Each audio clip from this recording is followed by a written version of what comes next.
All right, so MrBeast, if you don't know who that is, if you're living under a rock, he is probably, ask your kids who MrBeast is. I'm pretty sure they'll tell you. If you have kids, go ahead and ask them who he is. But for those that do not know who MrBeast is, he is a content creator / YouTuber. He has a channel that is crazy popular. He has over 200 million subscribers, which is crazy. I believe the last time I looked, it was like somewhere around 218 million subscribers. That's crazy. The amount of paper and ad revenue that he's getting from his videos is absolutely absurd. Okay, he is one of the richest content creators across all of social media. All right. And he's just, you know, he's a likable guy. You know, when you watch his videos have a feel good about them. They're very upbeat. They're complete with music. The editing, of course, is on point. He's got a team in position that handles all of that, and they're very, very good at what they do. So MrBeast is just very, very popular, okay? Like I said, ask your kids if you have them who MrBeast is. I'm pretty sure they're going to tell you exactly who MrBeast is without a problem. They will know. But recently, MrBeast found himself embroiled in a controversy regarding one of his snacks that he released back in February of 2022, last year, I believe. And it was a candy bar. But before we get there, I just want to show you all some of the good things that this guy is doing. You cannot hate on this. If you hate on this, then there's something wrong with you. But he just most recently, before this lawsuit just came out yesterday or 2 days ago, whatever it came out, before this lawsuit was brought into the public eye, he was just in the media for building 100 wells across Africa. Okay, again, building 100 wells across Africa, and he hit some of the more poorest parts of Africa. This is not going to be, he wasn't in West Africa, you know, where the rich live, you know, because there are, contrary to popular belief, not all of Africa is poor, right? When you go to Nigeria, it's the richest part of Africa. There's billions of dollars tied up in Nigeria. It looks nothing like the poorer parts of Africa.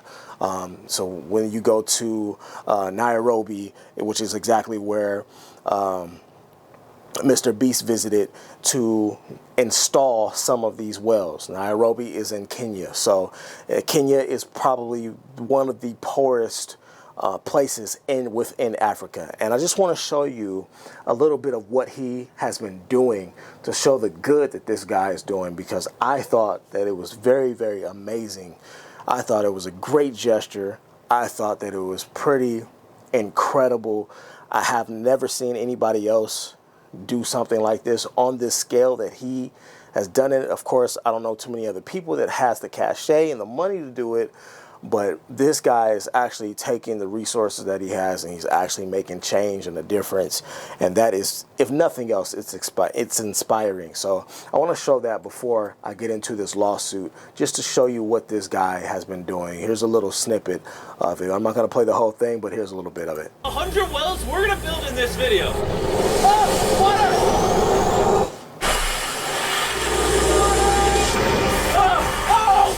You just witnessed a small village in Kenya get access to unlimited clean drinking water in less than a second. One down, 99 more wells in Africa to go. You're gonna love this video. Combined, these 100 wells are gonna give around 500,000 people fresh water to drink. And after building some more wells on this side of Kenya, we flew south to the school system on Nairiri. And let's just say, they were really happy to see us. How's it going? I was not expecting this.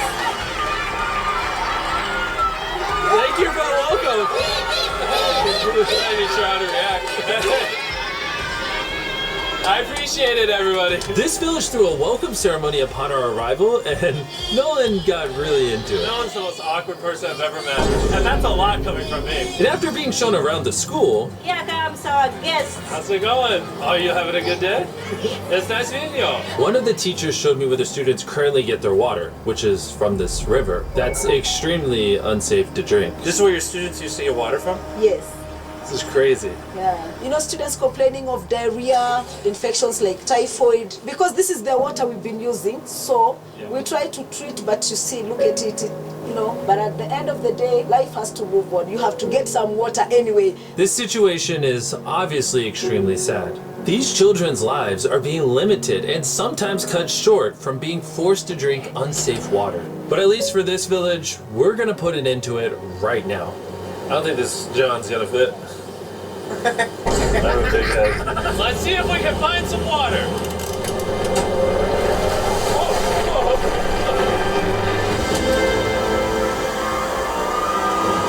It's raining! It's beautiful!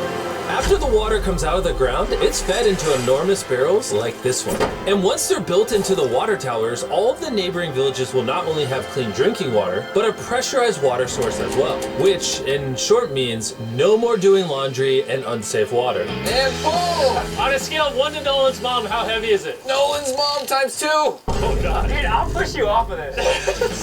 Yeah. Right, Okay, so you can see, you get the gist of what is happening here. Again, fun video to watch. You can say what you want about the video. You can say he's using this as a publicity stunt. You can say that he's using this to get views. You can say whatever you want, but building 100 wells across Africa is amazing. I don't care who you are. Okay, it's really something. And again, I haven't seen too many other people do it. I'm not saying that others haven't. I'm not saying others haven't done for Africa and the children over there, but seeing this is pretty freaking amazing. All right, and you get the gist of what he's doing there. You see, this is a 10-minute long video, but you see the video got 8.9 million likes. That's crazy. It's got 129 million views. That's insane. So look, he made a bag from this for sure. He made a bag from this video. But shout out to MrBeast. Now let's get to this lawsuit that has been launched. Okay. It says in 2022, he famously launched his Feastables line of chocolate bars to wide acclaim from fans. In February of 2023, also it was released this year. I thought it was last year. Okay, no, it was last year where he launched his Feastables line. Okay, that's where his line began. This year, he released a new peanut butter flavored chocolate bar, humorously named Deez Nuts. Okay, although the name was a hit with viewers, it looks like another company took umbrage with the moniker. And I have the article right here. We're just going to read it to see how this went. Again, he was sued for that moniker, and here are the details. MrBeast, a popular YouTuber, was ordered to stop selling candy with the name Deez Nuts after losing a lawsuit to a Florida business owner. So he actually lost that lawsuit. MrBeast, whose real name is James Donaldson, sells a chocolate peanut butter candy or peanut candy called Deez Nuts through his food company, Feastables. Yes, this guy has a food company. That is how big time he is in social media. According to NBC affiliate, a Jacksonville man took Feastables and Donaldson to federal court after he noticed the name sounded similar to his gourmet peanut business, Deez Nuts. Deez Nuts, okay. Deez Nuts owner Brian DeTore named the company after his grandmother, Dee, and owns the copyright. In the lawsuit, DeTore claimed Donaldson's near identical product name was dominating search engine traffic that would have otherwise gone to his company. So right there, for all you business owners or for anyone who was looking to open a business, I thought that this was a teachable moment. One, you got to know the competition that's out there. Two, you have to know who else is using a product name similar to the one that you are trying to use and the one that you are trying to get popping in the face of media and in stores and Because mind you, I've seen MrBeast products everywhere. I've seen them in Walmart, inside of Walmart. In fact, you can go right now to Google and order MrBeast products, those chocolate bars, from a Walmart store. So I've seen them in Walmart. I've seen them in Five and Below. I've seen them in Meijer. So MrBeast products are already everywhere. And with his popularity, what has happened? Well, he came in and overshadowed this other guy. He said he's dominating the search engine. So when people put in Deez Nuts, MrBeast candy bars are coming up, not his. Dottore argued that the use of Deez Nuts was causing confusion, mistake, or deception, and infringed on his copyright. His attorneys filed an injunction last week seeking to block MrBeast from using the name. And on Wednesday, a U.S. District Court judge sided with Dottore and ordered Donaldson to stop using Deez Nuts or a similar name. The candy was still available for sale with its original name on the Feastables website as of Thursday. These are the chocolate bars right there. MrBeast bar under his Feastables line, which you can see here. He has plenty of them. Again, there you go.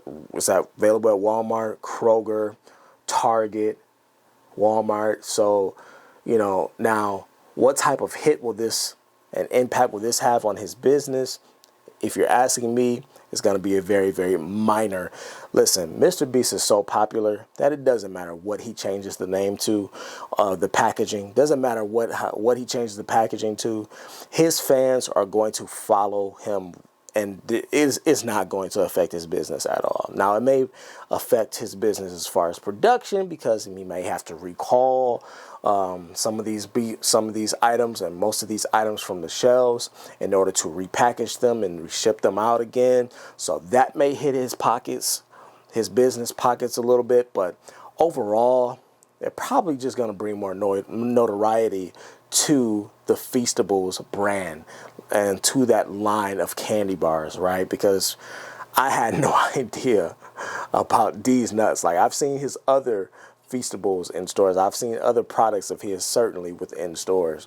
But if anything, it's just going to bring him more money in the end because, again, it's not something that's going to be detrimental to his business because his brand is just too big. The MrBeast name is too big. I remember he had a restaurant that he launched, and that restaurant, when it first launched, people went in there, and after a couple weeks after launch week, y'all know how it goes.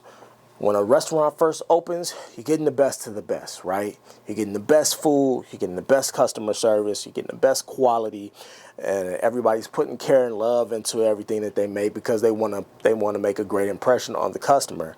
But after a while, somebody went in there to one of his restaurants and they had a terrible experience, and they were talking bad about one of the burgers that they got and one of the meals, and it was handled like that. Like that, immediately it was handled. So I believe this too will also be handled, but it's a good lesson for those of you who are looking to open up a business, and for you to keep in mind when you go to file those copyright names, right? And when you go to file and when you go to create your products and you slap a name on it or a logo or a brand or whatever it is that you're doing, be mindful of the other businesses that are out here because MrBeast, I'm pretty sure, has a net worth. I don't know, but I'm pretty sure his net worth is probably a lot more, millions more than the person who sued him for this product. And I'm pretty sure he didn't want to pay. He may have even offered him, he may have even offered MrBeast, a contract like, listen, if you just change your name, you can have a name if but then again, it's tied to this guy's grandmother, he said. So he named it after his grandmother. So, and then anyway, he has to change the name. At the end of the day, it's not going to affect his business. MrBeast will be fine. He makes too much. He's getting too much money out here. It's not going to affect his pockets all that much. And whatever he ends up calling these things, whatever he ends up calling these bars, these chocolate bars, his fans will follow suit. All right. But I just thought that was very interesting. But shout out to MrBeast. building 100 wells in Africa. That's crazy. That is something that is very, very commendable and very inspiring. But that's going to be it for this one. I'll see you guys in the next video. Yeah. Let's ride. Ride, ride.